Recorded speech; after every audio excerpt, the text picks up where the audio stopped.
Hello students, कैसे हो आप सब लोग। उम्मीद करता हूँ सब बहुत बढ़िया होंगे और फटाक से अपन चैप्टर 7 में रोटेशनल मोशन पे आ गए। कहाँ पे आ गए? रोटेशनल मोशन पे। तो सेंटर ऑफ मास का फटाफट रिवीजन कर लेना।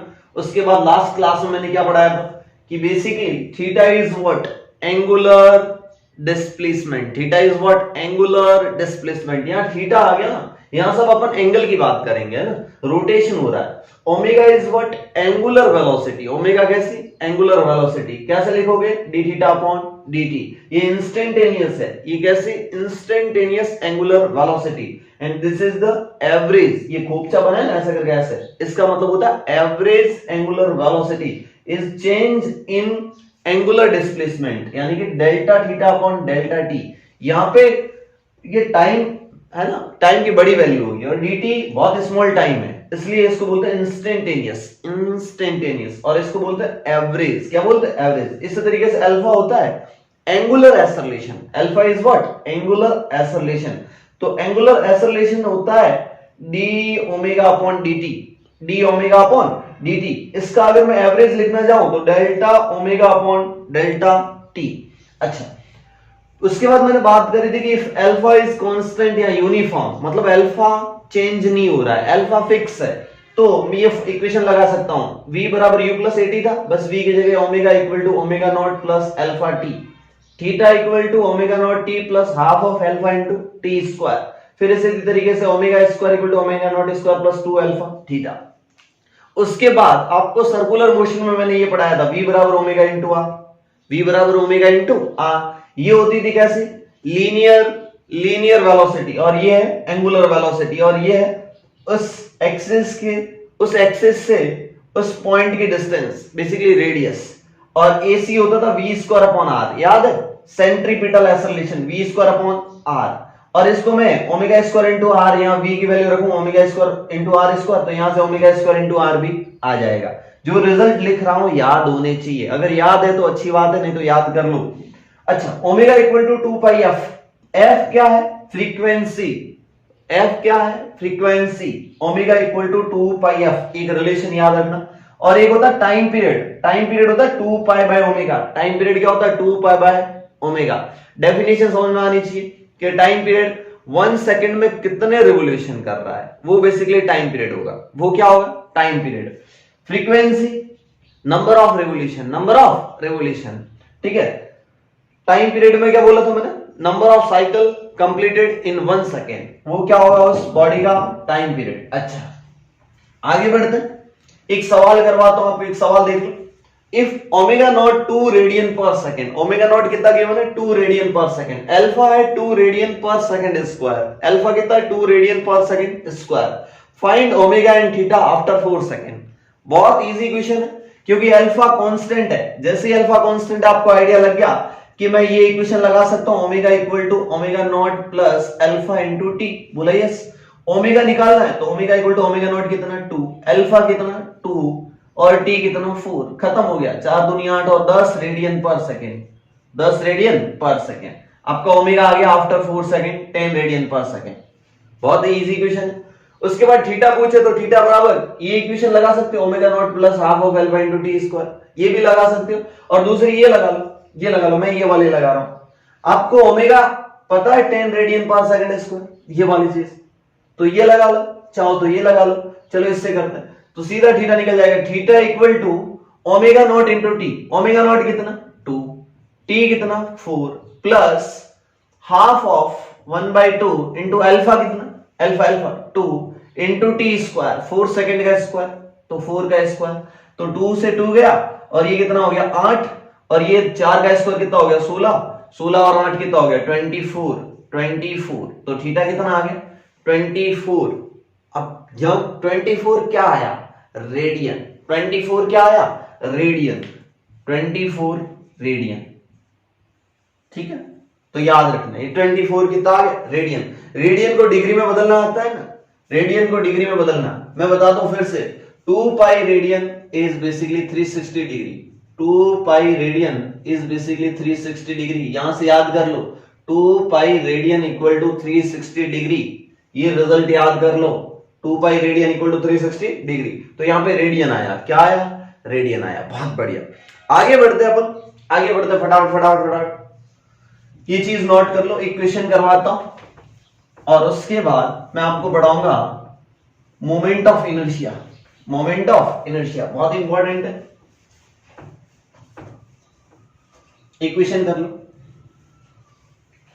मैं बोलता हूं क्वेश्चन लिखो आप, मैं क्वेश्चन बोल रहा हूं आप लिखो। क्वेश्चन लिखना स्टार्ट करो। क्वेश्चन नंबर सेकंड, बहुत अच्छा क्वेश्चन है। The motor of an engine is rotation about it axis. लिखो क्वेश्चन लिखो। The motor of an engine is rotation about its axis with an angular velocity of 100 revolution per minute। फिर से question repeat कर रहा हूं। The motor of an engine is rotation about its axis with an angular velocity is 100 revolution per minute। ठीक है, full stop. It comes to rest in 15 seconds। It comes into rest in 15 seconds after being switched off। After being switched off, assuming, आप लिखो assuming constant angular deceleration, assuming constant angular deceleration, calculate the number of revolution, calculate the number of revolution made by it before coming to rest। आपको number of revolution कितना बनाता है वो लिखना है। आपको दे रखा है कि इसका ओमेगा कितना था, 100 रिवोल्यूशन पर मिनट। अब ये रिवोल्यूशन रेडियन नहीं है, ये ध्यान रखना, रिवोल्यूशन पर मिनट। आपको एंगुलर वेलोसिटी गिवन है। उसके बाद बोलता है कि इसका इंजन स्विच ऑफ कर दिया गया। एक मोटर घूम रही है 100 रिवोल्यूशन पर मिनट से, आपने इंजन स्विच ऑफ कर दिया तो मोटर रुक जाएगी। बोला मोटर रुक जाती है, उसमें कांस्टेंट डीएसेलेरेशन लगता है, मान लो अल्फा लगता है। कितना लगता है? अल्फा लगता है। और 15 सेकंड बाद रेस्ट पे आ जाता है। After 15 second, after 15 second comes to rest. Comes to rest का क्या मतलब? फाइनल ओमेगा 0 हो गया। फाइनल ओमेगा, फाइनल क्या हो गया? 0 हो गया। इनिशियल ओमेगा कितना था? 100 रिवोल्यूशन पर सेकंड। तो ओमेगा नॉट, फाइनली ओमेगा क्या हो गया? 0 हो गया। अब आपको बोला है कि ये कांस्टेंट मान लो, ये क्या मान लो? कांस्टेंट मान लो। जैसे इन्होंने ये कांस्टेंट बोल दिया और फिर पूछा सवाल में क्या कि theta, number of revolution, theta कितना होगा? आपको थीटा निकालना है। आपको calculate the number of revolution made by it before coming to rest, before coming to rest. तो इस सवाल को कैसे करोगे? बहुत आसान है। रिवोल्यूशन पर मिनट है ना, इसको रेडियन पर सेकंड में बदल दो। तो रिवोल्यूशन पर मिनट, आपको पता है फ्रीक्वेंसी होती है, फ्रीक्वेंसी वो होता है रिवोल्यूशन पर मिनट। तो आपको याद है omega is basically what? 2 pi F. इसको मैं रेडियन में बदलने जा रहा हूं, तो 2 pi into 100 revolution per minute. 100 revolution per minute, minute को बोल दो 60 सेकंड में, तो ये सेकंड हो जाएगा और रेडियन बदल गया। रिवोल्यूशन किस में बदल जाएगा? रेडियन में। इससे ये कट गया और ये वाला इससे कट के 3 बन गया। तो ये आंसर कितना आ गया? 10 पाई बाई 3। अभी ये ओमेगा निकला, omega naught. 10 pi by 3 radian per second. देखो रिवोल्यूशन पर मिनट को मैंने किस में कन्वर्ट किया? रेडियन पर सेकंड में। अब मैं फॉर्मूला लगाता हूं, omega is omega naught plus alpha into T. ये लगा सकता हूं और बोल रहा है फाइनली रेस्ट पे आ जाता है तो ओमेगा 0। ओमेगा नॉट कितना? ओमेगा नॉट, ओमेगा नॉट आपको पता है 10 pi by 3। Omega naught is 10 pi by 3 और अल्फा नहीं पता। इनटू टाइम कितना बोला? 15 सेकंड। कितना बोला? 15 सेकंड। इसको 0 पे साइड ले आओ तो अल्फा की वैल्यू आ जाएगी 10 पाई बाई 3। यहां 15 मल्टीप्लाई में था, नीचे डिवाइड में इधर चला गया और नेगेटिव साइन आएगा। नेगेटिव साइन डिनोट करता है कि डीएसेलेरेशन। अरे डीएसेलेरेशन होगा तभी तो ब्रेक लगेगा ना, ब्रेक में डीएसेलेरेशन होता है। तो यहां से क्या मिल रहा है आपको? ये कट जाएगा 3 टाइम्स, ये कट जाएगा 2 टाइम्स। 5 सेकंड आउट किया तो ये आंसर आया -2 pi divide by 3 into 3 9 radian per second square. आपको क्या मिल गया? अल्फा मिल गया। पहले ओमेगा नॉट निकाला रेडियन पर सेकंड में, फिर अल्फा निकाल लिया। अब क्या निकालना है? थीटा। क्या मैं ये इक्वेशन लगा सकता हूं? Omega square equal to omega not square plus 2 alpha into theta. यहां से थीटा मिल जाएगा। देखो फाइनली रेस्ट पे आ रहा था, ये तो 0 हो गया। 2 अल्फा थीटा क्या मैं यहां से थीटा इक्वल टू ऐसा लिख सकता हूं, omega naught square divide by 2 alpha, क्योंकि ये तो जीरो हो गया ना, ये वाली वैल्यू जीरो हो गई। जैसे जीरो होगा ओमेगा नॉट इस साइड आएगा, अल्फा नेगेटिव है इसलिए यहां पे पॉजिटिव हो गया, omega not square by 2 alpha. Omega not कितना, 10 पाई बाय 3 का whole square divide by 2 into alpha, 2 into alpha, alpha की वैल्यू कितनी है 2 पाई बाय 9। अब नेगेटिव का टेंशन मत लो, 2 पाई बाय 9। यहां से देखो 3 का स्क्वायर 9 से कट जाएगा, 3 का स्क्वायर कितना बनेगा 9, 9 से गया। और देखो पाई स्क्वायर बनेगा, पाई का क्या स्क्वायर बनेगा, नीचे अभी सॉल्व कर लो थोड़ा, ये वाली चीज हटा देता हूं फिर से, ये वाली चीज हटा रहा हूं। ऊपर बना 100 पाई स्क्वायर, थीटा कितना बना 100 pi square divide by 2 into 2 into 2 into 2 कितना हो गया 4 पाई, 2 इंटू 2 कितना हो गया 4 इंटू पाई, पाई से पाई गया, 100 से 4 गया 25 टाइम्स, तो थीटा की वैल्यू आ गई 25 टाइम्स पाई। इतना एंगल इसने रोटेट किया, 20 पाई रेडियन, इतना एंगल इसने रोटेट किया। पूरा नंबर ऑफ रिवोल्यूशन कितने कंप्लीट करेगा, एक रिवोल्यूशन में 2 पाई होता है, तो मैं पता है एक रिवोल्यूशन का मतलब ऐसे घूम के वापस यहां पे आ जाना, तो इसने कितना घूम लिया 2 पाई। एक रिवोल्यूशन में 2 पाई लगते हैं, तो 25 पाई में कितने रिवोल्यूशन होंगे, तो नंबर ऑफ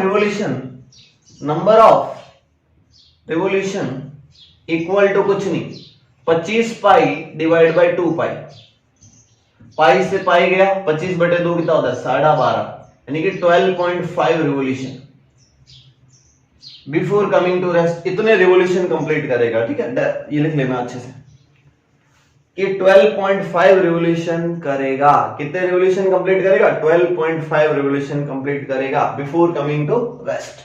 तो ये अच्छा क्वेश्चन था, एकदम बेसिक क्वेश्चन था। कैसा क्वेश्चन, बेसिक क्वेश्चन। आपको मैंने सिखा दिया कि रिवोल्यूशन पर सेकंड को रेडियन पर सेकंड में कन्वर्ट करते हैं। रेडियन पर सेकंड के बाद फॉर्मूला लगाओ, अगर कांस्टेंट अल्फा बोला है, कांस्टेंट एंगुलर डीएसेलेरेशन, डीएसेलेरेशन का मतलब अल्फा नेगेटिव आएगा, डीएसेलेरेशन का मतलब अल्फा क्या आएगा नेगेटिव आएगा। चलिए एक और चीज होती है रिलेशन बिटवीन, ये चीज लिख लो फटाफट, relation between angular velocity and linear velocity, relation between angular velocity and linear velocity. इसमें क्या रिलेशन होता है, एंगुलर वेलोसिटी क्या होती है ओमेगा, लीनियर वेलोसिटी क्या होती है v, दोनों वेक्टर होती है इसलिए v पे भी एरो और ओमेगा पे भी एरो। एंगुलर वेलोसिटी और लीनियर वेलोसिटी में क्या रिलेशन होता है आपको पता है, एंगुलर वेलोसिटी और लीनियर वेलोसिटी में रिलेशन होता है v बराबर omega cross r, omega cross r, याद रखना v बराबर होता है ओमेगा क्रॉस r। पहले मैंने v बराबर ओमेगा इंटू r लिखवाया था। अब थोड़ा रोटेशन में इस चीज की फील दिलाता हूं। रोटेशन में आप इस चीज को देखना कि मान लो आपके पास कोई बॉडी है, ऐसे करके ऐसे कोई भी बॉडी है और ये इस एक्सिस के अबाउट रोटेट कर रही है, ये बॉडी इस एक्सिस के अबाउट रोटेट कर रही है ओमेगा से। एक कोई मैंने ऐसी रैंडम बॉडी ली है, कैसी बॉडी ली, रैंडम बॉडी ली है, ये इस एक्सिस के अबाउट ऐसे ऐसे रोटेट कर रही है, क्या कर रही है, रोटेट कर रही है। मान लो यहां पे कोई पॉइंट है इससे स्मॉल आर डिस्टेंस पे, कितने डिस्टेंस पे, स्मॉल आर डिस्टेंस पे, तो ये सर्कुलर मोशन करेगा, ये क्या करेगा सर्कुलर मोशन ही तो करेगा। बोला इस पॉइंट की वेलोसिटी कैसे डिफाइन करोगे, इस पॉइंट की वेलोसिटी सर्कल के टेंजेंट पे होगी हर पॉइंट। अरे यार ऐसे समझ में आ रहा है नहीं आ रहा। और ओमेगा ऐसे देखो ऐसे रोटेट कर रहा है, तो स्क्रू रूल याद है, स्क्रू रूल क्या कहता था आपको, राइट हैंड स्क्रू रूल याद है, स्क्रू रूल नहीं याद है तो सर्च करके खुद से लिखो। स्क्रू रूल क्या कहता था मैंने समझा दिया कि अगर राइट हैंड को ऐसे ऐसे घुमाओ, बॉडी कैसे घूम रही, फिंगर को ऐसे स्ट्रेच करो, जो अंगूठे की डायरेक्शन होगी वही तो इसके रोटेशन की डायरेक्शन होगी। अच्छा तो ओमेगा ऊपर है, ओमेगा किधर है ऊपर, तो ओमेगा की डायरेक्शन ऑलवेज ऊपर, ओमेगा की डायरेक्शन ऑलवेज ऊपर। अच्छा अच्छा अच्छा अच्छा। और आर इस तरफ है और वी इस तरफ है, आपको सबकी डायरेक्शन पता है, तो यहां से रिलेशन मिलता है v is basically omega cross r. अब ये ओमेगा क्रॉस आर में समझाता हूं। आर देखना इस एक्सिस से ऐसे है, ओमेगा ऊपर है तो v अपने आप आ जाएगा। पहला वेक्टर क्रॉस प्रोडक्ट याद है, दो वेक्टर का क्रॉस प्रोडक्ट, ओमेगा किधर है ऊपर, दो वेक्टर का क्रॉस प्रोडक्ट के लिए राइट हैंड पाम रूल याद है, राइट हैंड पाम रूल। बच्चे कंफ्यूज हो जाएंगे सर कितने रूल पढ़ाओगे, right hand palm rule, right hand palm rule. ये राइट हैंड पाम रूल क्या कहता था कि अगर दो वेक्टर का क्रॉस प्रोडक्ट, ये क्रॉस है, अगर दो वेक्टर का क्रॉस प्रोडक्ट चाहिए तो पहले वेक्टर की तरफ अंगूठा करो, ओमेगा किधर है ऊपर, ऊपर किया अंगूठा, आर किधर है इस साइड, देखो वेलोसिटी अंदर आ रही है, ऐसे सर्कल में घूमेगा जूम, देखो ओमेगा ऊपर, आर इधर, वेलोसिटी अंदर की तरफ आ रही है, मेरी पाम अंदर की तरफ है, इनवर्ड डायरेक्शन में पाम है। चलिए तो आगे बढ़ते अपन, ये रिलेशन लिख लो, v बराबर ओमेगा क्रॉस आर, याद होना चाहिए v बराबर ओमेगा क्रॉस आर। आर क्या है, आर क्या है, उस पॉइंट की एक्सिस ऑफ रोटेशन से डिस्टेंस, स्मॉल आर क्या है, उस पॉइंट से एक्सिस ऑफ रोटेशन की डिस्टेंस, और ओमेगा क्या है, एंगुलर वेलोसिटी, ओमेगा क्या है, एंगुलर वेलोसिटी। चलिए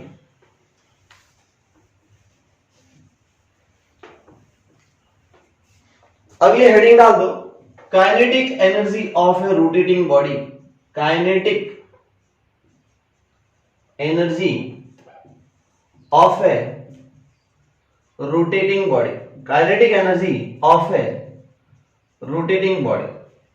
फटाफट फटाफट लिख डालो kinetic energy of A rotating body. पहले काइनेटिक एनर्जी क्या होती थी, 1/2 mv स्क्वायर। अरे पहले काइनेटिक एनर्जी का फॉर्मूला पढ़ाया था ना मैंने, kinetic energy is basically 1/2 mass into velocity का स्क्वायर। ये होती थी kinetic energy. Kinetic energy scalar quantity है, ऑलवेज ग्रेटर देन 0 रहती है। अब रोटेशन में काइनेटिक एनर्जी कैसे होगी, मान लो कोई बॉडी है और रोटेट कर रही है, इस एक्सिस के अबाउट क्या कर रही है, रोटेट कर रही है। अब मेरी बात सुनना, ये रोटेट कर रही है इस एक्सिस के अबाउट, इस एक्सिस के अबाउट ऐसे ऐसे रोटेट कर रही है। देखो अगर मैं यहां से पार्टिकल लूं, एक का मास m1 है, यहां पे एक दूसरा मास है जिसका मास m2 है, m1 है वो r1 डिस्टेंस पे, m2 है वो r2 डिस्टेंस पे, ये पूरी बॉडी है। छोटे छोटे पार्टिकल लूं तो यहाँ पे मास m1 होगा, यहाँ पे मास m2 होगा, तो इसकी इंडिविजुअल काइनेटिक एनर्जी क्या होगी, काइनेटिक एनर्जी स्केलर क्वांटिटी है, तो इसका सीधा सम कर सकता हूं। तो टोटल काइनेटिक एनर्जी क्या हो जाएगी, काइनेटिक एनर्जी पहले की इस पार्टिकल प्लस काइनेटिक एनर्जी इस दूसरे पार्टिकल की, ऐसे बहुत सारे पार्टिकल होंगे उन सब की। यस और नो, बोला यस। तो मैं बोलूं ये इस पॉइंट की वेलोसिटी क्या होगी, मान लो ये ओमेगा से रोटेट कर रही है, बॉडी कितने से रोटेट कर रही है, ओमेगा से रोटेट कर रही है, तो इस पॉइंट की v1 वेलोसिटी कितनी होगी, v1 सर हो जाएगी ओमेगा इंटू r1, और v2 हो जाएगी ओमेगा इंटू r2।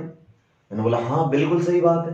तो सर मैं काइनेटिक एनर्जी क्या ऐसा लिख सकता हूं, काइनेटिक एनर्जी बेसिकली k1 का मतलब क्या, half of m1 into v1 का square plus half of m2 into v2 का स्क्वायर। मैंने बोला बिल्कुल, ऐसे 100 चलता रहेगा।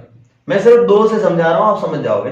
1/2 m1, v1 को क्या लिखूं मैं, ओमेगा स्क्वायर r1 स्क्वायर, मैं r1 स्क्वायर इस साइड लिख लेता हूं और ओमेगा स्क्वायर इस साइड लिख लेता हूं, कोई फर्क नहीं पड़ेगा, plus 1/2 m2 into r2 square into omega square, and so on चलता रहेगा।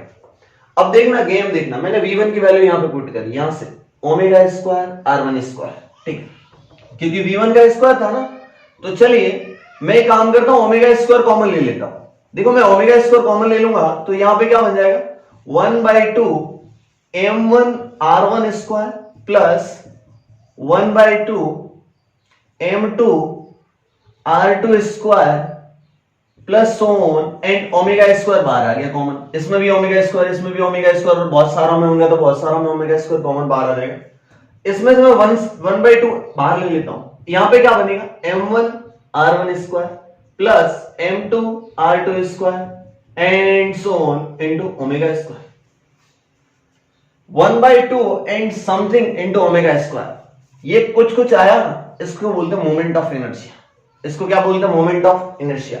तो मैं काइनेटिक एनर्जी रोटेटिंग बॉडी में लिखूं तो काइनेटिक एनर्जी बेसिकली 1/2, इसको बोलते हैं मोमेंट ऑफ इनर्शिया, और आई से रिप्रेजेंट करता है, किससे रिप्रेजेंट करते हैं, आई से, इनटू ओमेगा स्क्वायर, इनटू क्या, ओमेगा स्क्वायर, ऐसे आएगी kinetic energy of A rotating body. देखो इसमें एनालॉजी देखो, इसमें सिमिलरिटी क्या है कि वहां पे क्या होता था मास, यहां पे क्या है मोमेंट ऑफ इनर्शिया। वहां पे होता था मास, यहां पे क्या है मोमेंट ऑफ इनर्शिया। वहां पे होती थी लीनियर वेलोसिटी, यहां पे क्या है एंगुलर वेलोसिटी। मतलब एनालॉजी की बात करूं तो ट्रांसलेशन मोशन में मास होता था, तो रोटेशनल मोशन में मोमेंट ऑफ इनर्शिया। इसको क्या बोलते हैं मोमेंट ऑफ इनर्शिया। तो मोमेंट ऑफ इनर्शिया की बात करेंगे फटाफट फटाफट। ये तो एक फील वाला था, ये एनसीईआरटी में नहीं है। अगला ये मोमेंट ऑफ इनर्शिया को मैं डिफाइन कैसे करता हूं वो देखना। फटाफट फटाफट लिख लो, फटाफट फटाफट लिख लो। चलिए, तो यहां से पता लगा आई का मोमेंट ऑफ इनर्शिया।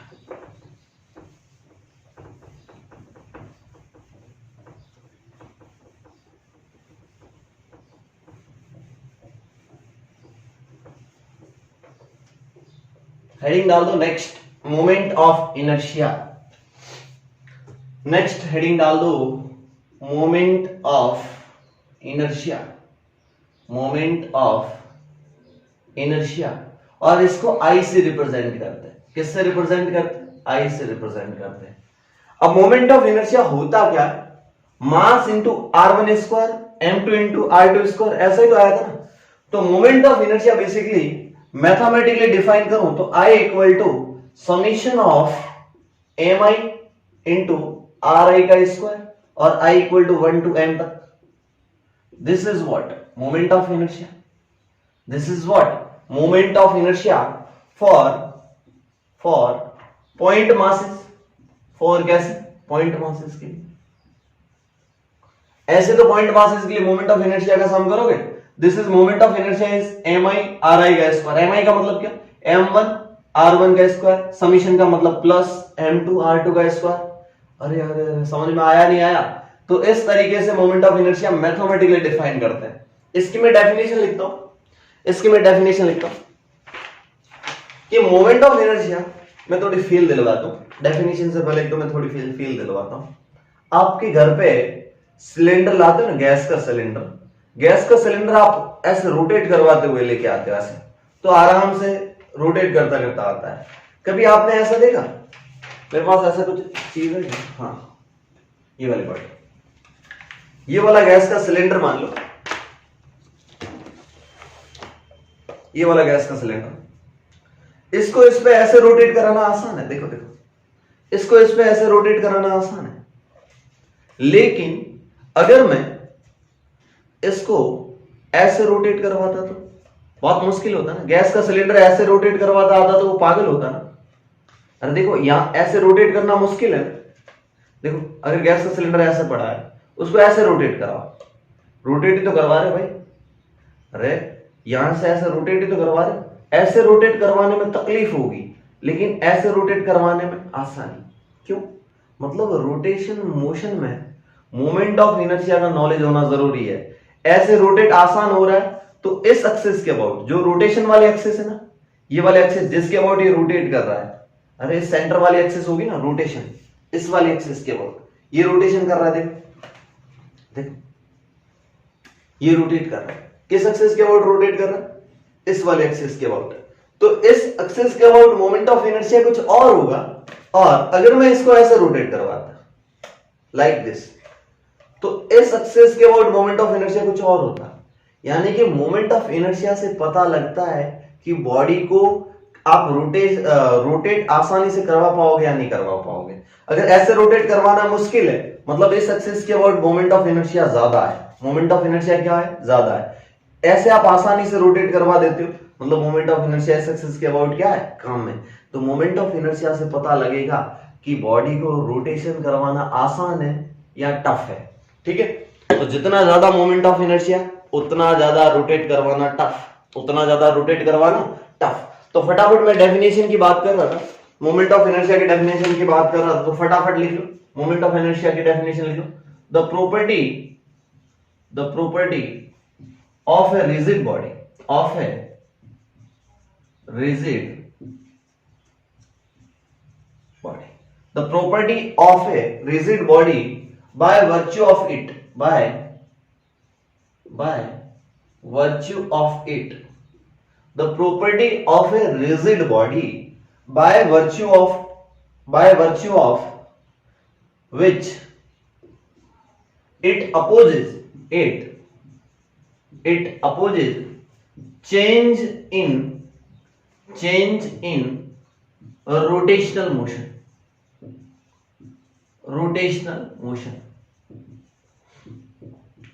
कि एक ऐसी प्रॉपर्टी है जिसके वजह से रोटेशनल मोशन का क्या करेगी, अपोज करेगी। ऐसे रोटेट करवाना टफ था क्योंकि मोमेंट ऑफ इनर्शिया ज्यादा था, और ऐसे रोटेट करवाना आसान था क्योंकि मोमेंट ऑफ इनर्शिया कम था। तो ये लिख लो कि the property of a rigid body by virtue of which it opposes change in rotational motion. इसकी डेफिनेशन पहली। दूसरी डेफिनेशन मैथमेटिकली, इस एक्सप्रेशन को देख के मैं एक दूसरी डेफिनेशन बनाता हूं, definition first and definition second लिख रहा हूं। This is definition number second. Second definition क्या बोलती है ये भी लिखना कि the moment of inertia of a rigid body, the moment of inertia of a rigid body about a given axis, about a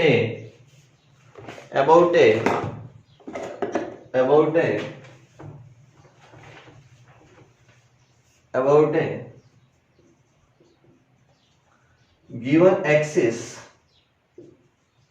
is the sum of products of masses, sum of products of masses of its constituent मतलब इसमें जो जो particle होंगे, constituent समझते हो, constituent particles and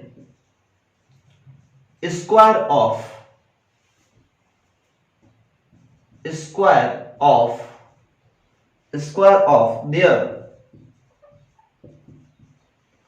respective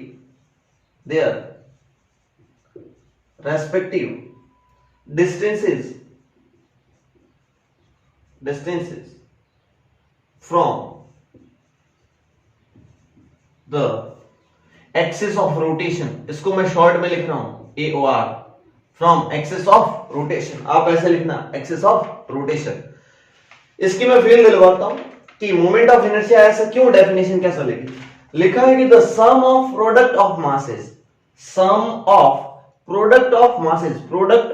masses of its constituent particles and square of their respective distance from the axis of rotation। Simple सा मतलब है कि मास का प्रोडक्ट किससे, डिस्टेंस के स्क्वायर से, और अगर बहुत सारे मासेस है तो m1 r1 स्क्वायर, और इन सब का सम कर दो m2 r2 square and so on. अगर बहुत सारे हो तो this is the moment of inertia. अगर मैं इसको मैथमेटिकली लिखूं तो समीशन ऑफ, तुम हट जाओ, तुम भी हट जाओ, mi ri i equal to 1 से n तक।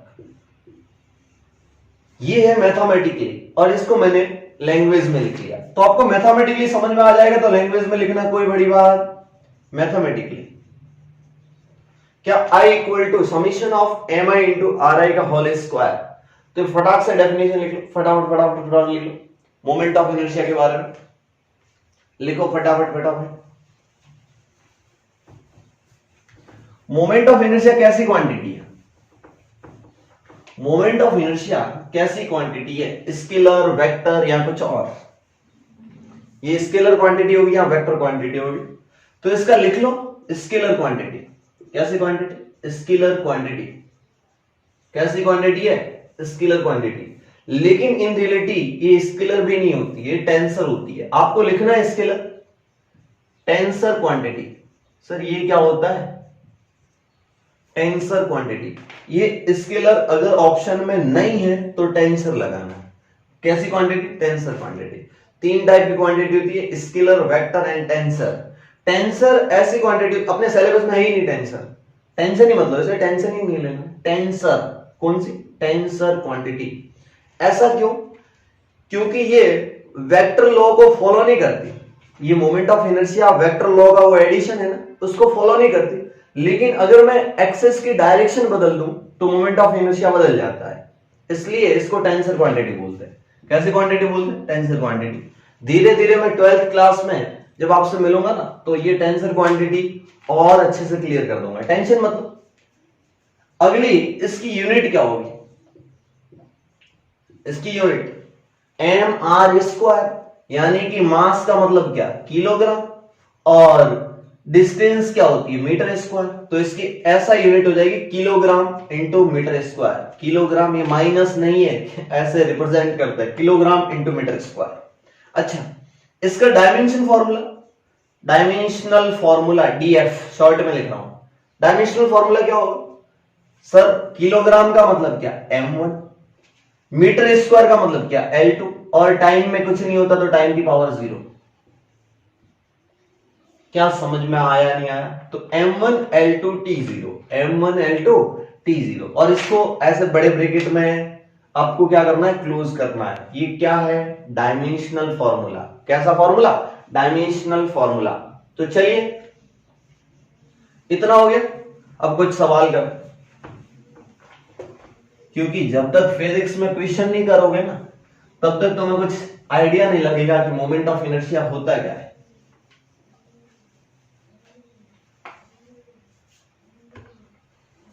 पहले हेडिंग डालो, मोमेंट ऑफ इनर्शिया। मैं शॉर्ट में लिखूंगा mi of point masses. Point masses, point masses के लिए मोमेंट ऑफ इनर्शिया कैसे होता है? ठीक है, तो एग्जांपल फर्स्ट से शुरू करता हूं। एग्जांपल फर्स्ट, एग्जांपल फर्स्ट क्या कहता है कि ये एक्सिस ऑफ रोटेशन, ये एक्सिस ऑफ रोटेशन है। यहां से इस साइड एक पॉइंट मास है 2 kg, कितने डिस्टेंस पे? 2 मीटर पे। और इस एक्सिस से दूसरी साइड यहां पे कितना है? 3 kg, कितने मीटर पे? 3 मीटर पे।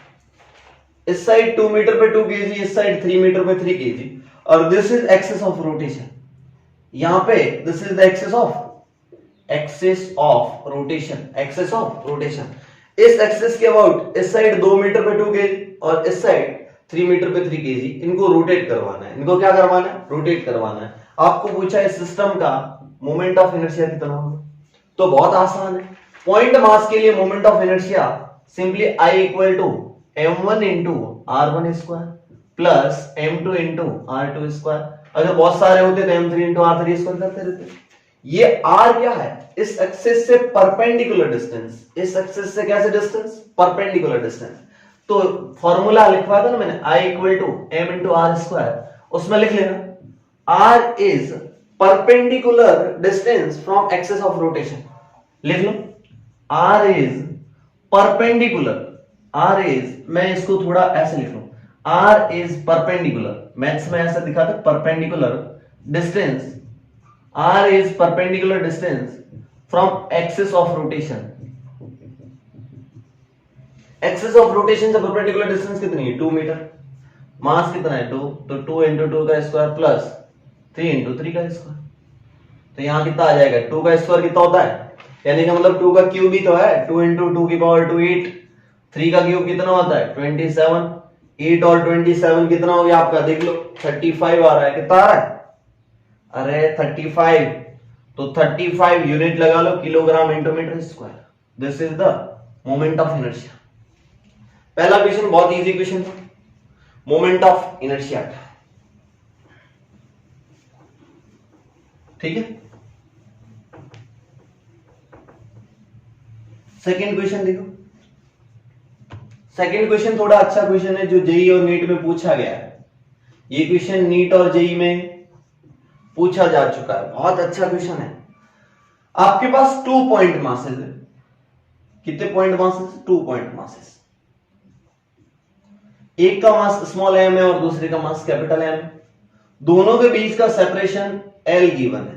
कितना गिवन है? L। दोनों के बीच का सेपरेशन कितना गिवन है? L गिवन है। क्वेश्चन सुनते जाना। पूछा है कि सेंटर ऑफ मास के about moment of inertia calculate करो। Calculate moment of inertia mi of mi of system about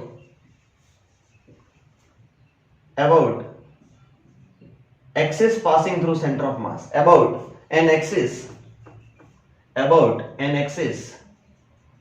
passes through center of mass. आपको मोमेंट ऑफ इनर्शिया कैलकुलेट करना है ऐसी एक्सिस के अबाउट जो सेंटर ऑफ मास से पास करे और परपेंडिकुलर हो इस लाइन के। तो सेंटर ऑफ मास कहां होगा, पहले तो वो चीज सीख लो। सर सेंटर ऑफ मास यहां कहीं होगा, मान लो सेंटर ऑफ मास यहां है। इस एक्सिस के अबाउट आपको क्या चाहिए?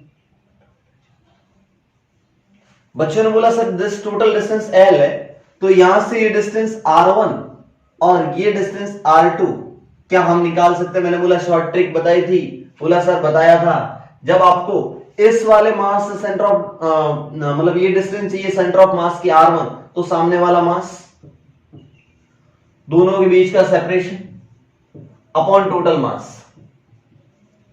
और अगर आपको R2 चाहिए तो सामने वाला मास, दोनों के बीच का separation upon m plus capital M। बहुत आसान है, बोला यस। आपको R1 मिल गया, आपको R2 मिल गया, I नहीं निकाल सकते, बहुत आसान है sir.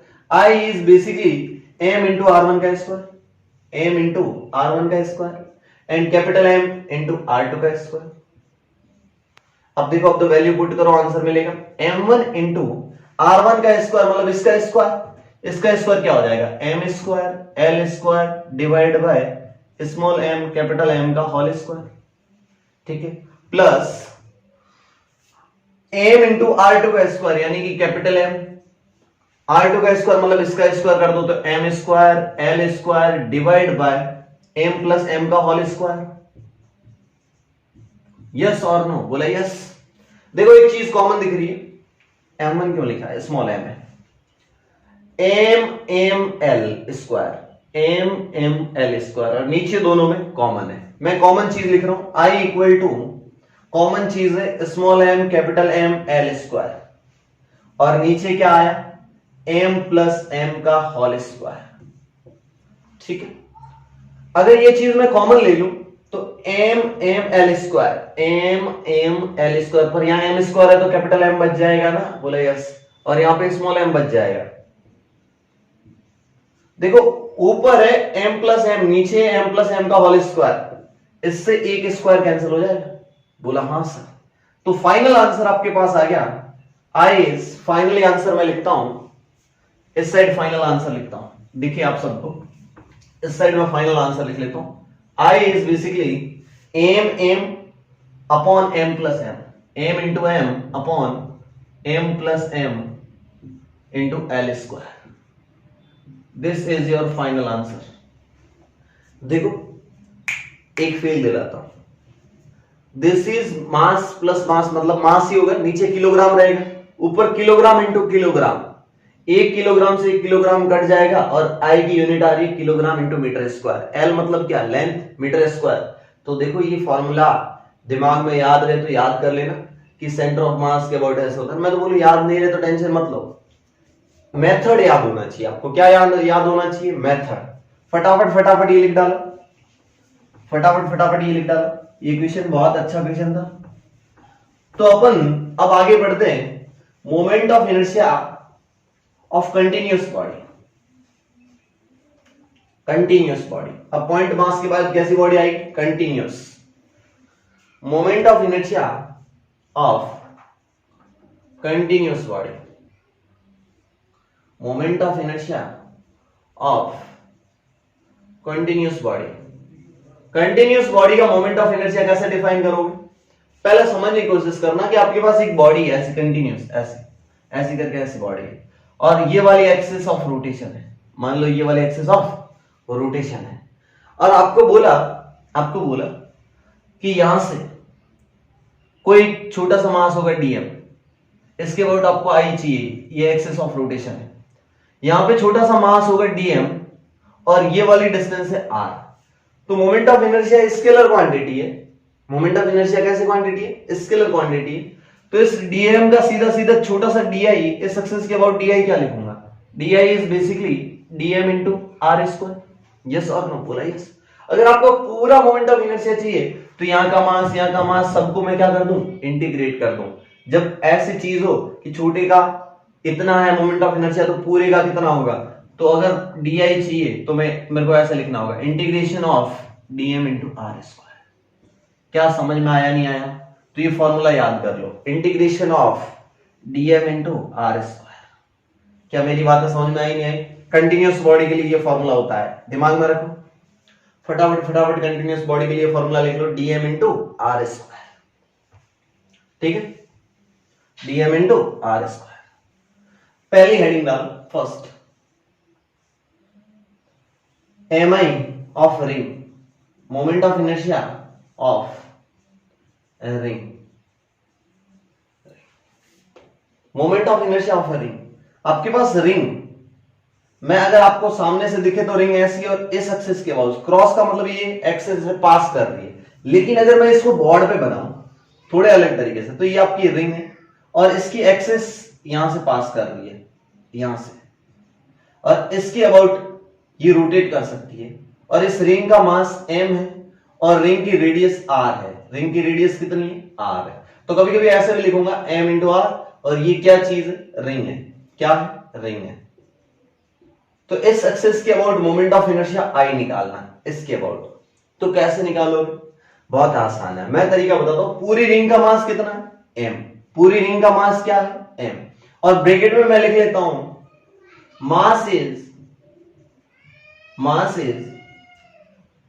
Uniformly, mass is uniformly, चाहे non uniformly, mass is uniformly हो चाहे non uniformly distributed, mass is uniformly distributed हो चाहे नॉन यूनिफॉर्मली डिस्ट्रीब्यूटेड हो, कैसे भी हो। क्यों? मैं इसमें लॉजिक दूंगा, सुनना। कि मान लो मैं यहां से यहां पे जाता हूं और एक dm मास लेता हूं, तो मैं छोटा सा di क्या लिखूं? यहां पे di लिखता हूं। di is basically dm into are square.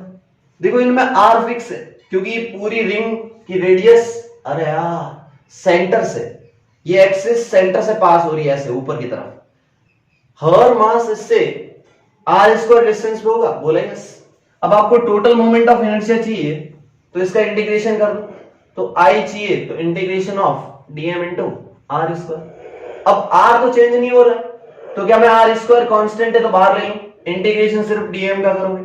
और मेरे को बात बताओ, dm मिलके ही तो m बनेगा। अरे हाँ सर, तो इसका इंटीग्रेशन हो जाएगा 0 टू कैपिटल M। तो मोमेंट ऑफ इनर्शिया टोटल कितना आ जाएगा? I इज कैपिटल, dm का इंटीग्रेशन होगा capital M into are square. याद रखना, रिंग का मोमेंट ऑफ इनर्शिया होता है m r square, m into are square, m into are square. Ring की रेडियस r, रिंग का मास कैपिटल M। चलिए, तो ये चीज हो गई। अब मैं बोलता हूं यूनिफॉर्म हो चाहे नॉन यूनिफॉर्म हो, दोनों में एम आर स्क्वायर फॉर्मूला आएगा। ऐसा क्यों?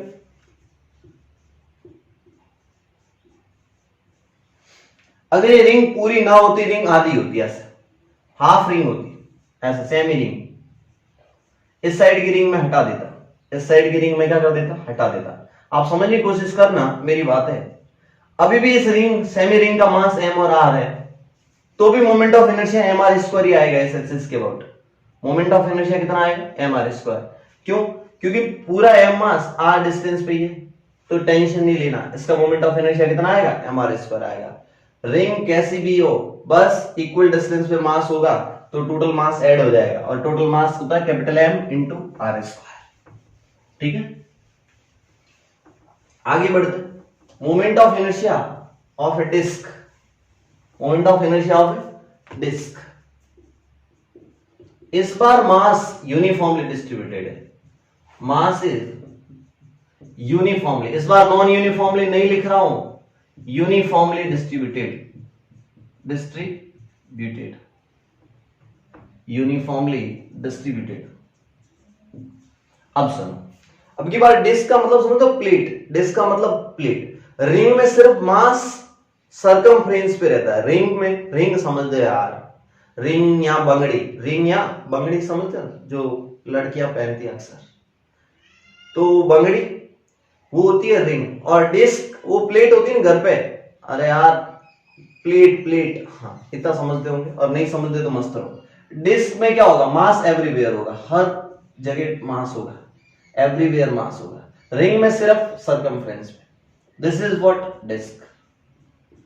बोला है कि डिस्क का मास m है और डिस्क की रेडियस r है।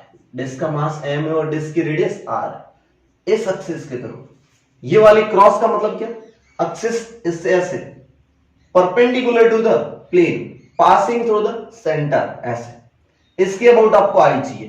तो अगर मैं इसको बोर्ड पे बनाऊं तो मेरे को ऐसा बनाना पड़ेगा।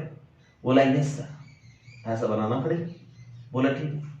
तो इस सवाल को कैसे करूंगा वो सुनना। यहां पे मेरे को r डिस्टेंस पे जाके, स्मॉल r डिस्टेंस पे जाके एक dr मोटी रिंग लेनी पड़ेगी। क्या लेनी पड़ेगी, रिंग। छोटी छोटी छोटी रिंगों से तो बनने की डिस्क बनी है। तो मैं इसको थोड़ा यहां दिखाऊं आपको, अच्छे से देखो। तो मैं स्मॉल r रेडियस पे जाके ऐसे dr मोटी रिंग ले लेता हूं। क्या ले लेता हूं, रिंग। इस रिंग की थिकनेस कितनी है, dr। इस रिंग की थिकनेस कितनी है, dr। तो इस छोटी सी रिंग का di लिख सकता हूं। बोला yes, di is basically sir dm into small r square. अब क्या होगा कि जैसे मैं थोड़ा सा बाहर जाऊंगा तो r चेंज होता रहेगा। यहां पे r चेंज हो रहा है और dm भी चेंज हो रहा है। तो मैं क्या यहां पे ऐसा लिख सकता हूं, I equal to basically integration of dm into r square. Sir यहां पे dm भी चेंज हो रहा है और स्मॉल r भी चेंज हो रहा है, तो सीधा इंटीग्रेशन कर नहीं सकते। इस dm की वैल्यू कैसे लिखोगे, मैं बोलता हूं सुनते जाना। पूरी डिस्क का मास m है। कहने का मतलब पूरी डिस्क का मतलब क्या, पाई आर स्क्वायर एरिया में मास m है, तो यूनिट एरिया में मास कितना होगा, m by pi r square. तो इतने एरिया, ये वाला एरिया कितना होगा, मैं ये वाला एरिया बताता हूं। एक तो ये 2 pi into small r, 2 pi into small r, और थिकनेस कितनी है, dr मोटी। अरे थिकनेस कितनी है, dr मोटी। तो इस टुकड़े का मास कितना हो जाएगा, dm इक्वल टू यूनिट का कितना है, m upon pi r square. अब मास चाहिए तो एरिया से मल्टीप्लाई कर दो। ये वाला एरिया कितना हो जाएगा, ये वाली बस, ये वाली जो ये स्ट्रिप काटी है ना छोटी सी रिंग, इसका एरिया कितना हो जाएगा, एक तो 2 पाई आर और इसकी थिकनेस कितनी है, dr। तो एरिया हो जाएगा एक तो 2 पाई आर तो लेंथ है और थिकनेस कितनी है, dr। अरे तुम्हें नहीं समझ में आया तो इस रिंग को मैं काट के यहां सीधा कर दूं, ऐसे करके ऐसे देखना, आपको अब समझ में आ जाएगा। इसकी लेंथ हो जाएगी 2 पाई आर स्मॉल r और इसकी थिकनेस dr ली मैंने। थिकनेस कितनी ली, dr। तो एरिया कितना हो जाएगा, 2 पाई आर इंटू dr। तो वैसे तो क्या 2 पाई आर इंटू dr। देखो पाई से पाई बर्बाद हो गया, बचा क्या आपका dm equal to capital M upon capital R square, capital M upon capital R square, और क्या आया 2 और r dr small r dr। ये क्या है, dm। इस dm को यहां पे पुट कर देता हूं, इस dm को क्या करता हूं, यहां पे पुट कर देता हूं। तो बेसिकली I मिल जाएगा मेरे को integration of 2m by r square into r dr, और इंटू में r स्क्वायर और है, ये मैंने dm की वैल्यू रखी यहां से। अब देखो 2 constant, m constant, capital R square constant, I equal to 2m capital R square constant integration of r into r square कितना हो गया, r क्यूब। अब ये dr अलग चीज है, आप इस r को मत मल्टीप्लाई कर देना, dr इंटीग्रेशन का फैक्टर है। ये dr क्या है आपको पता चलेगा, ये इंटीग्रेशन करवाने में काम आता है। अच्छा r की लिमिट कहां तक, देखो r शुरू कहां से होगा, यहां से शुरू होगा, डिस्क यहां से शुरू होती है और कहां तक जाती है, कैपिटल R तक। तो 0 से लगाकर कैपिटल R तक। अच्छा, तो लिमिट लग जाएगी 0 to capital R, lower limit 0, upper limit capital R। तो फटाफट इंटीग्रेशन करते हैं, 2m अपॉन r स्क्वायर और इंटीग्रेशन हो जाएगा r की पावर 4/4। अरे x क्यूब dx होता तो x की पावर 3 प्लस 1 अपॉन 3 प्लस 1, तो r की पावर 3 प्लस 1 अपॉन 3 प्लस 1, बस। लोअर लिमिट 0, अपर लिमिट 4, अरे r। तो रखो कितना हो जाएगा, देखो ये 2 से ये 4 कट गया, 2 बच गया, और ये r की पावर 4 आ जाएगा, नीचे r स्क्वायर से कट जाएगा तो r स्क्वायर बच जाएगा। तो फाइनली आंसर कितना आ गया आपके पास, ये चीज हटा रहा हूं, और फाइनली आंसर आ जाएगा आपके पास I इक्वल टू m, ऊपर बच जाएगा r square by 2। This is your answer. Disc के केस में कितना होता है, mr स्क्वायर बाई 2। डिस्क के केस में मोमेंट ऑफ इनर्शिया इस एक्सिस के अबाउट कितना होता है, mr स्क्वायर बाई 2। और ये एक्सिस सेंटर से पास कर रही है और इस डिस्क के प्लेन के परपेंडिकुलर है, इस डिस्क के प्लेन के परपेंडिकुलर। तो लिख लेना, axis is passing through centre and perpendicular to the plane, and perpendicular to the plane. ठीक है, वैसे तो मैंने फील दिलवाने के लिए कि आता कहां से, इंटीग्रेशन इसलिए करवाया कि आपको पता चले कि ये आया कैसे। ठीक है, आगे बढ़ते हैं, आगे बढ़ते हैं। अब की बार डिस्क के बाद अगली चीज लेते हैं स्फीयर। क्या लेते हैं, MI of sphere, moment of sphere. देखो स्फीयर दो टाइप के होते हैं, एक हॉलो स्फीयर और दूसरा सॉलिड स्फीयर। हॉलो स्फीयर में समझते हो, वो क्रिकेट की टेनिस वाली बॉल होती है जिसमें मास ऊपर ऊपर होता है। एक सॉलिड स्फीयर मतलब मास एवरीवेयर। तो दो केस होते हैं, एक होता है हॉलो स्फीयर और दूसरा होता है सॉलिड स्फीयर। कैसा स्फीयर, सॉलिड स्फीयर। मैं इसकी फोटो बनाता हूं आपके सामने, तो बोर्ड पे तो ऐसी बनेगी स्फीयर की, ये ऐसे पूरा 3D में।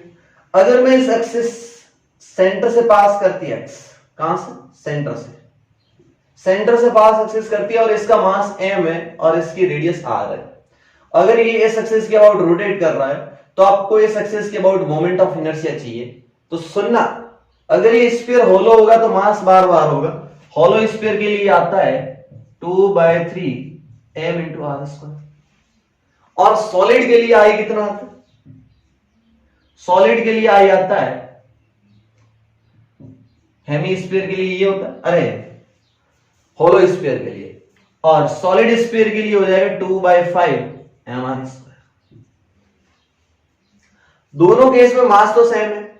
हॉलो वाले में मास पूरा बार बार होगा, सोचो मास पूरा बार बार और इक्वल रेडियस पे, तो 2/3 और 2/5 कौन सा मोमेंट ऑफ इनर्शिया बड़ा है इन दोनों में से, तो होलो का बड़ा होता है moment of inertia. Hollow sphere का, होलो स्फीयर का moment of inertia is greater than moment of inertia of solid sphere.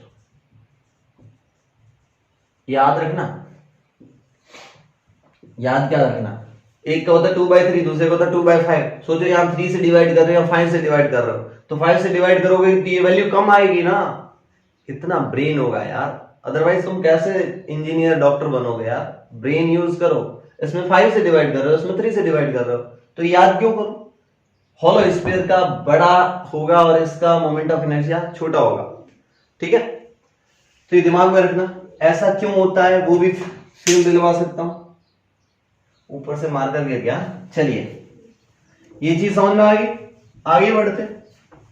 इसके बाद अपन लेते हैं सिलेंडर का, किसका, मोमेंट ऑफ इनर्शिया सिलेंडर का, moment of inertia cylinder, cylinder. अब सिलेंडर भी दो टाइप का हो सकता है, एक होलो सिलेंडर पाइप होता है ना, पाइप, और एक सॉलिड सिलेंडर। दो तरीके का सिलेंडर हो सकता है, यहां तो तुम्हारा होलो सिलेंडर हो, यहां तुम्हारा सॉलिड सिलेंडर हो। अब होलो और सॉलिड में देखो, सिलेंडर की बात कर रहा हूं, बार बार सिलेंडर नहीं लिख रहा हूं। तो होलो सिलेंडर का मोमेंट ऑफ इनर्शिया देखना, पाइप है, क्या है, पाइप, ये पाइप, और इस एक्सिस के, और इसका मास m है और इसकी रेडियस r है। कहीं ना कहीं ये होलो स्फीयर रिंग जैसा ही तो है, बहुत सारी रिंग है, अरे यार बहुत सारी रिंग है, उन सब रिंग का मास m है, उस पूरी रिंग का मास क्या है, m। और ये रिंग इक्वल डिस्टेंस पे r पे, हर जगह r डिस्टेंस पे, तो क्या मैं सीधा mr स्क्वायर लिख सकता हूं, रिंग जैसा। किसके जैसा, रिंग जैसा। अगर ये सॉलिड स्फीयर होता तो मास एवरीवेयर, हर जगह मास होता। सॉलिड स्फीयर कहीं ना कहीं डिस्क जैसा है ना, एक डिस्क दो डिस्क पर सबका मास तो m और r है ना, तो डिस्क के बराबर आ जाएगा mr स्क्वायर बाई 2। तो ये याद करने की जरूरत नहीं है, mr स्क्वायर बाई 2 याद हो जाएगा अगर रिंग और डिस्क का याद है तो। चलिए याद कर लो, सिलेंडर का हो गया, अब किसका रह गया बाकी, कोन का। किसका, कोन का। अब कोन दो तरीके के होते हैं, एक हॉलो और एक सॉलिड।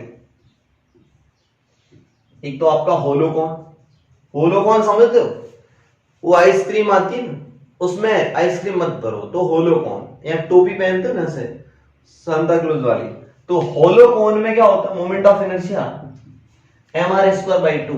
ऐसा क्यों बोला सीधा सा, मैं वो फील ले लूंगा। और दूसरा होगा सॉलिड कोन, सॉलिड कोन का मोमेंट ऑफ इनर्शिया आपको याद करना पड़ेगा 3/10 mr²। इसका मैं रटने की ट्रिक बताता हूं, mr²/2 कैसे आया, कि मान लो आपके पास ये कोन है, कौन है, कौन है, दिस इज होलो कोन। कैसा कोन, होलो कोन। इसका मास m और बेस की रेडियस r, ये वाला बेस जिसकी रेडियस r, और इस कोन की हाइट h, हाइट कितनी h। तो इसके एक्सिस, अब रोटेट तो किसी के अबाउट करवा सकते हो, पर मैं इसके अबाउट बोल रहा हूं, तो इसके अबाउट क्या करो, आप इस कोन को ऊपर से दबा दो ऐसे। अगर मैं इस कोन को ऊपर से ऐसे है ना, इसको दबा दूं तो ये पूरा डिस्क बन जाएगा। अरे होलो कोन है, अगर मैं टोपी को पकड़ के दबा दूं, बेस तक ले आऊं, तो ये पूरा मिलके एकदम पूरी फ्लैट डिस्क बन जाएगा। तो इसलिए सीधा याद रखना, डिस्क के mr²/2 डिस्क के बराबर होता है mr²/2। सॉलिड में क्या होगा, हर जगह मास होगा, तो उसका इंटीग्रेशन से आता है, बहुत टफ होता है, इसलिए आप याद कर लो 3/10 mr²। अगर मैं प्योर जेई एडवांस पढ़ाता ना, प्योर जेई एडवांस, तो ये प्रूफ दिखाता, लेकिन यहाँ पे नीट वाले बच्चे भी मेरे साथ है ना, इसलिए जेई एडवांस में इसका मैं प्रूफ दिखाता हूं। अगर मैं special batch only JEE advance के बच्चे देखते ना, तो इसका मैं प्रूफ भी दिखाता। इसका प्रूफ भी हायर फिजिक्स में होता है। कहां पे होता है, हायर फिजिक्स में। ठीक है, तो आपको जरूरत नहीं है, रिजल्ट याद कर लो, बस रिजल्ट याद कर लो, आपकी जेई मेंस और नीट के सवाल हो जाएंगे। ठीक है, अब के बाद मोमेंट ऑफ इनर्शिया ऑफ किसका आएगा, मोमेंट ऑफ इनर्शिया ऑफ, यहां पे हेडिंग बदलते रहे ना, moment of inertia of triangular plate. कैसी plate, triangular plate, moment of inertia of triangular plate. Triangular plate का मोमेंट ऑफ इनर्शिया कैसे देखना, आपके पास यहां पे एक प्लेट है, ऐसा प्लेट समझते हो, मतलब मास एवरीवेयर। इस एक्सिस के अबाउट, ये वाली एक्सिस ऑफ रोटेशन, इसके अबाउट रोटेट कर रहा है, इसके अबाउट क्या कर रहा है, रोटेट कर रहा है। तो इस एक्सिस के अबाउट, और इसका मास m है, और इसकी ये वाली हाइट h है, परपेंडिकुलर हाइट कितनी, कैपिटल H। तो इसका moment of inertia basically mh²/6 होता है। कितना होता है, mh²/6। याद कर लो फटाफट फटाफट, mh²/6 करो याद फटाफट। ठीक है, अगला मोमेंट ऑफ इनर्शिया ऑफ है रॉड, ऑफ है rod, moment of inertia of rod. Road समझते हो, रोड, लोहे की रॉड, ऐसे ऐसे देखो, और ये क्या करवा रहे, रोटेट करवा रहे। सर रोटेट तो कैसे भी करवा सकते हैं, मैंने बोला कैसे, देखो आप मेरी बातें सुनो। अगर मैं इस एक्सिस के अबाउट, इस वन एंड के अबाउट रोटेट करवा रहा हूं, इस एंड के अबाउट, और इसको मैं ऐसे रोटेट करवा रहा हूं, और इसका मास कितना है m, और इसकी लेंथ कितनी है l। कैपिटल M लेना हो तो कैपिटल M लेना, मास m और लेंथ l, ये वाली लेंथ कितनी l। ठीक है, mass distribution uniform, mass distribution कैसा, यूनिफॉर्म। इस एक्सिस के अबाउट रोटेट करवा रहा हूं, ये रॉड है ऐसे समझो, और इस एक्सिस के अबाउट ऐसे ऐसे रोटेट कर रही है, रॉड क्या कर रही है, रोटेट कर रही है।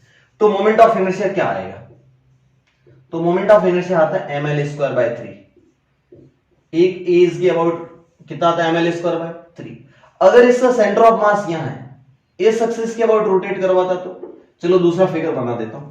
दो केस होते हैं रोड में, अगर मैं इस रॉड को ऐसे रोटेट करवाता, इस एक्सिस के अबाउट रोटेट करवाता ऐसे, तो इसके अबाउट मोमेंट ऑफ इनर्शिया कितना था, वही रॉड m मास लेंथ l, तो इसका मोमेंट ऑफ इनर्शिया हो जाता ml²/12, ml²/12। याद रखना, आपको एक चीज समझ में आ रही है, यहां भी ml²/3 और यहां ml²/12। छोटा मास लिखा था, यहां छोटा मास लिख लेता हूं, ml स्क्वायर बाय 12। इनमें से ग्रेटर कौन सा है? ये वाला ग्रेटर है क्योंकि 3 से डिवाइड कर रहे हो। इसको किससे डिवाइड कर रहे हो? 12 से। सोचो रॉड को मिडल में से रोटेट करवाना आसान होता है। जितना मोमेंट ऑफ इनर्शिया कम उतना बॉडी को रोटेट करवाना आसान। जितना मोमेंट ऑफ इनर्शिया कम उतना बॉडी को रोटेट करवाना आसान। तो इसमें रोटेट करवाना क्या होगा? आसान। लेकिन एक एंड के अबाउट रोटेट करवाना क्या हो जाएगा? टफ। क्या मेरी बातें समझ में आई नहीं आई? तो फटाफट सारे रिजल्ट याद कर लो, सारे रिजल्ट याद कर लो, एक ही पेज पे लिख लो सारे रिजल्ट। रिंग का होता है mr स्क्वायर, डिस्क का होता है mr स्क्वायर बाय 2, फिर उसके बाद स्फीयर का आता है 2/3 mr स्क्वायर, सॉलिड का आता है 2/5 mr स्क्वायर, फिर आता है सिलेंडर mr स्क्वायर, फिर उसका कितना आता है? सॉलिड सिलेंडर डिस्क जैसा होता है mr स्क्वायर बाय 2, कौन का होता है mr स्क्वायर बाय 2, हॉलो हो तो सॉलिड हो तो क्या 3/10 mr स्क्वायर, उसके बाद ट्रायंगुलर प्लेट होता है mh स्क्वायर बाय 6, और उसके बाद रॉड आई थी। फाइनली क्या आई थी? रॉड का एक एंड के अबाउट होता है ml स्क्वायर बाय 3, और अगर सेंटर ऑफ मास से पास हो तो सक्सेस के अबाउट होता है ml स्क्वायर बाय 12। तो इतना याद कर लेना। Moment of inertia scalar quantity होती है और इसके फॉर्मूले m इंटू आर स्क्वायर से निकाले जाते हैं। कैसे कैसे किया सब याद कर लेना, ठीक है। मिलते हैं अपन नेक्स्ट क्लास में। Parallel axis theorem and perpendicular axis theorem दोनों देखेंगे मोमेंट ऑफ इनर्शिया के लिए। एक होती है परपेंडिकुलर एक्सिस थ्योरम और दूसरी होती है parallel axis theorem. Next class में पढ़ेंगे। तो चलो बाय, नोट्स बना लेना अच्छे से। आपको मैं जेई मेंस और नीट लेवल कवर करवा रहा हूं।